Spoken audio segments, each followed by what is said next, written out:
কলঙ্কিত করার জন্য তাদের বক্তব্য হলো যে ইসলাম সন্ত্রাসী শিক্ষা দেয়। তাই যদি ভাই তাহলে ইসলামের ধর্মগ্রন্থ আল কোরআনে বলেছে যে নিশ্চয় অর্থাৎ আমি আল্লাহ তাআলা অত্যাচারীদের জন্য এমন জাহান্নামের আগুন প্রশস্ত করে রেখেছি, তাদেরকে বেষ্টন করে রাখবে না। অপর এক আয়াতে বলা হয়েছে ইন্নাল্লাহা লা ইয়াহদিল কওমাল ফাসিকিন, আল্লাহ তাআলা বিপর্যয়কারীদেরকে ভালোবাসেন না। অর্থাৎ আল্লাহর হাবিব তথা মুসলমানদের ধর্মগুরু হযরত মুহাম্মদ সাল্লাল্লাহু আলাইহি ওয়াসাল্লাম বলেছেন যে ব্যক্তি আল্লাহর প্রতি সদয় হয় না আল্লাহ তার প্রতি সদয় হয় না, যে ব্যক্তি মানুষের প্রতি সদয় হয় না আল্লাহ তার প্রতি সদয় হয় না। প্রিয় শ্রোতামণ্ডলী, যে ব্যক্তি এমন কাজ করলো, একটা ঘটনা বললে আমরা বুঝতে পারবেন। এখন এক গাধা নবী সাল্লাল্লাহু আলাইহি ওয়াসাল্লাম পাশ দিয়ে হেঁটে যাচ্ছিল, গাধাটির গায়ে বড় রড দিয়ে দাগ দেওয়া ছিল, যার ফলে গাধাটির মুখ দিয়ে রক্ত বের হচ্ছিল। তখন নবী সাল্লাল্লাহু আলাইহি ওয়াসাল্লাম বললেন যে ব্যক্তি এমন করলো তার প্রতি আল্লাহর অভিশাপ হোক। অথবা নবী সাল্লাল্লাহু আলাইহি ওয়াসাল্লাম বলেছেন খুশিদের গায়ে রড দিয়ে দাগ বা মারতে নিষেধ করেছেন। তাহলে এখন পরিষ্কার ইসলাম মানুষের প্রতি তো সদাই হওয়া দূরের কথা, খুশিদের প্রতিও সদাই হওয়া শিখে দেয়।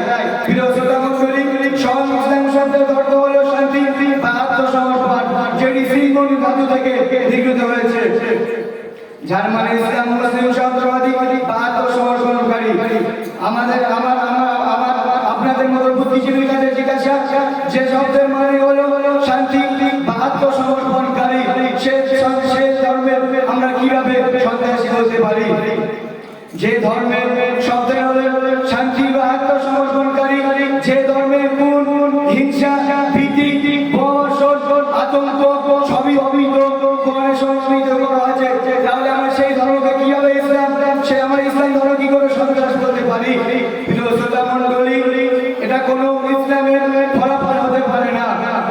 প্রিয় শ্রোতামণ্ডলী, তাই যদি হয় তাহলে একজন শিখ ইন্দিরা গান্ধীকে মেরেছিল, তাহলে আমরা কি বলবো সব শিখ সন্ত্রাসীবাদ কাজ করে?